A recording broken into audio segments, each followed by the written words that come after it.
This is Dr. Rebecca Johansson, running and triathlon coach with the Performance Project. Today's sports science mini lecture is on why grade adjusted pace is a problem.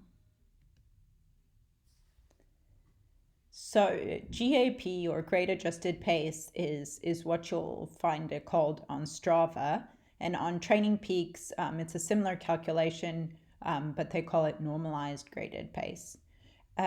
So I just took two screen grabs from one of my Strava runs just to highlight what it is. So on the left hand side, you can see it was a 25K run, and then the numbers below the terrain graph, you can see that my actual pace for that trail run was 7:07 per K. And then the number right next to it, GAP, grade adjusted pace, was calculated to be 6:35 per K. So what it does is it takes into account that I was running on some rolling terrain. So if I was running on flat, the overall pace for the 25Ks would have been 6:35 instead of 7:07. And then on the right, you can see that they do calculate GAP for each K. So if there was a K where I did more vertical gain, there would be a larger difference between the actual pace and the grade adjusted pace. So the big problem with using grade adjusted pace to track performance is that vertical gain is not as accurate as distance for GPS watches. So in one of the research studies that I did for my PhD, we looked at GPS accuracy at the Two Oceans Marathon, which is a 56K road race, and it's got straight open sections and hilly sections, and lots of terrain in between, but it's on the road.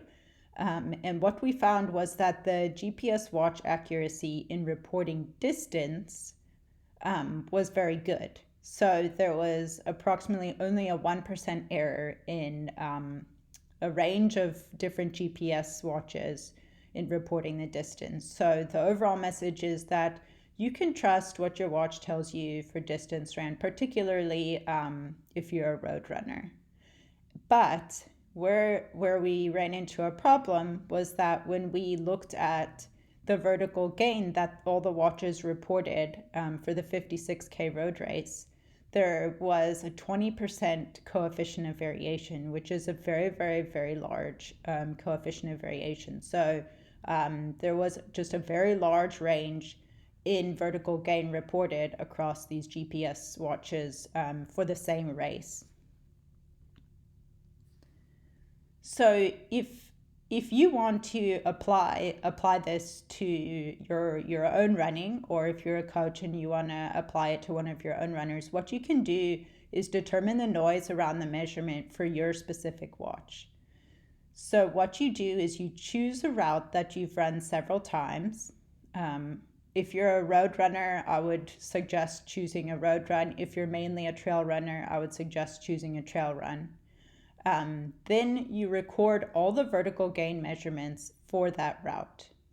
And then you calculate the coefficient of variation, which is simply the standard deviation divided by the average times 100. So I quickly did this for a 10K trail run a 10K run that I do from home. It's 2Ks on the road and then 8Ks on the trail. So I had 6 measurements, which isn't a huge amount, but it's enough to get a good idea. And I calculated the coefficient of variation, and it's 24% for vertical gain reported with the same watch on the same run. So it's even more than the road run, which you would expect just because accuracy does decrease when you're on the trail. So the overall message is that grade adjusted pace is not a sensitive enough measurement to use to track performance. So when you look at your grade adjusted pace on the same route for different runs, if your watch is not accurate for vertical gain, it's not going to tell you anything. It actually is just probably random. So there's too much noise unless you have an accurate and reliable GPS device, which I would be shocked to find out. There may be one or two out there, but I have the Sunto 9 Barrow, and it's very variable in terms of the vertical gain reported. So grade adjusted pace, take it with a pinch of salt or grain of salt. It's not very accurate, so don't use it to track your performance.